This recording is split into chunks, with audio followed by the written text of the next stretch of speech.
Guys, a very important question that I'm often asked is about meditation. And, I haven't really been talking as actively about meditation for a while.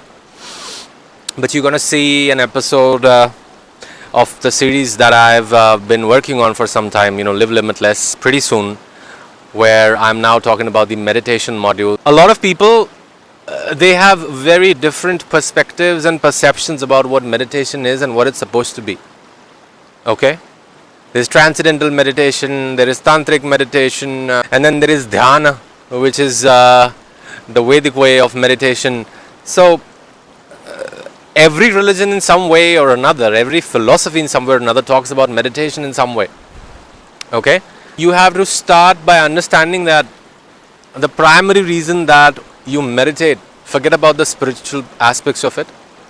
The primary reason that you meditate is to overcome the noise that the world, that civilization, that society generates, which interferes with your natural gifts, natural talents, natural understanding, natural skills.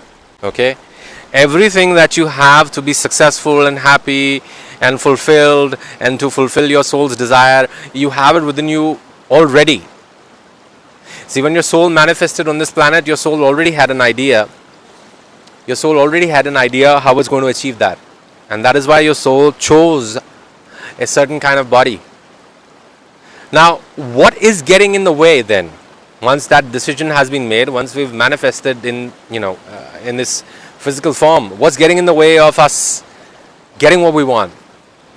It's the chatter of the world. There's just too much going on all the time. There is hardly any place in this world that you can be separated from the noise, even if you are by the river.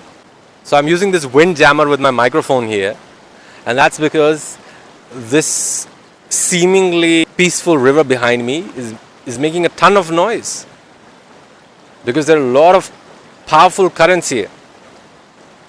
And so if you are not in the habit, if you are not in the practice of tuning out the noise, it is difficult for you to tune into yourself, even if you are in the lap of nature. Pardon me if I'm shifting so much. It's because I'm standing on these rocks and they are kind of digging into my skin from time to time. So I have to change my position. So at the moment where I'm shooting here at Vashisht Gufa.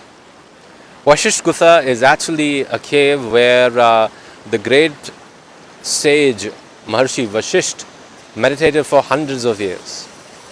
Maharshi Vashisht, if you know, he was the guru of Lord Ram.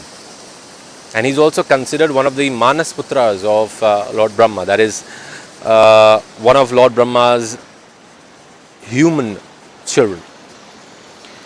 And so there is Vashisht Gufa right here, and right along with it you have Arundhati Gufa. Arundhati was his wife, and so there's a lot of power that is there in this area and these mountains where I'm shooting right now, because there's been a lot of meditation, a lot of tapa that has been performed here.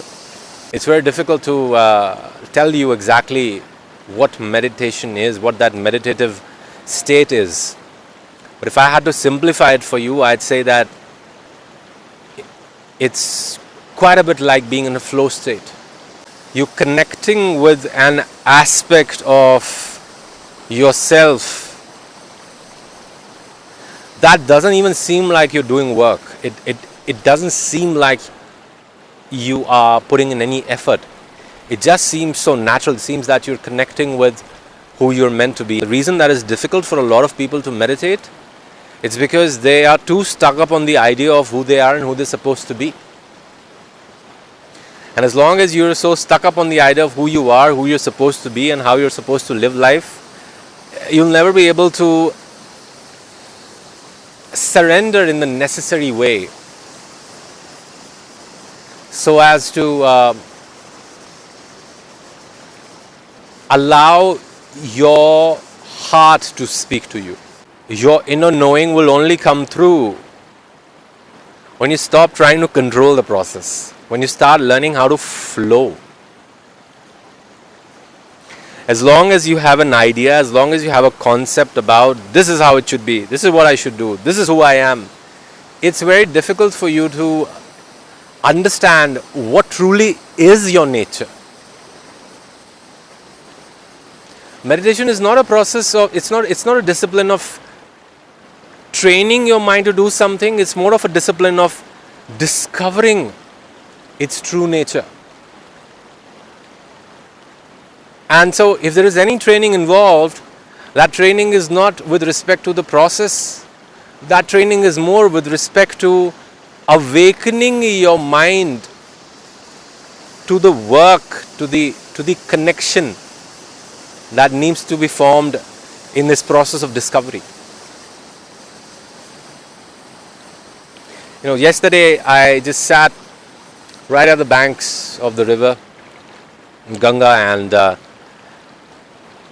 I just, instinctively closed my eyes. It was just so peaceful in the evening. I wanted to go for the, aarti, and I decided not to. I don't know. For some reason, I didn't feel like it.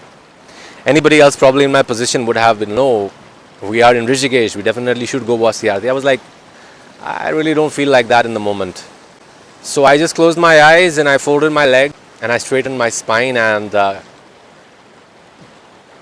yesterday was probably the best meditation that I've had in a long time.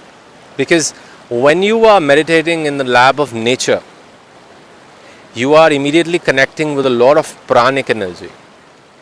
And these elements, mountains, trees, forests, rivers, even animals, a lot of these animals, birds, that wildlife, they give pranic energy freely, especially the elements. They give pranic energy very freely. This is the reason that most sages used to meditate in caves.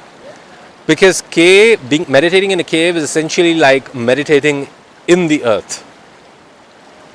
Okay? You are insulating yourself from all the outside noise, and it's very difficult to do that. It's scary, in fact, even. It's difficult. Why? Because when you're left to your own devices, that's when you have a tendency to become very fearful. Fearful of what kind of thoughts, what kind of ideas, what kind of instincts are going to come through. Most of your fears are just reflections of the unexplored part of your conscience. That's what they are. And that is why it's difficult for people to meditate, because when they try to meditate, this is what comes through. And this is coming through because you're working hard all of the time to suppress that part of yourself. And that's what they say, that the parts of you that you hide and you fight are the parts of you probably that need the most love. Meditation is a process of allowing yourself to be. Just be. Just be happy existing. That's what it is. And it's difficult for people to just be happy existing. Sure, you don't want to work. That's a different thing. But being happy just existing, you know what that is? That is connecting with everything that wants to give to you freely. You are not your Gucci bag and your Versace shoes. Or vice versa, I don't know. You are not that. You're not your Zara jeans. That's not who you are. You've grown out of this universe like leaves grow out of a tree. And I know a lot of people say that, we don't feel like we belong here. You don't feel like you belong here because you're not allowing yourself to be who you are. If you were to entertain the possibility realistically, even if for a few hours, then maybe your idea and your perception of yourself is flawed. And if you gave yourself the opportunity to communicate to yourself who you truly are, what your true needs are, what you're naturally good at, what you truly desire, maybe That is how growth will take place.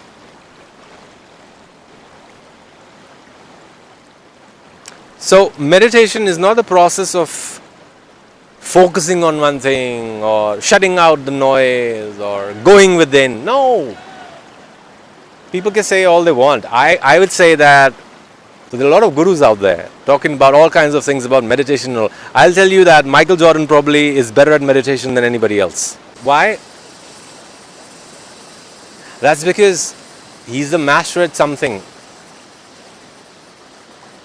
He has tapped into the flow state more than anybody else. And when you're constantly tapping into the flow state in one area of your life with one set of activities, you can very easily do that on a continuous basis. You can perpetually be in a state of flow. But for that to happen, you need to entertain that possibility, at least realistically, that there is an aspect of yourself that you need to awaken to that you know nothing about. Okay? So guys, that's all I wanted to share.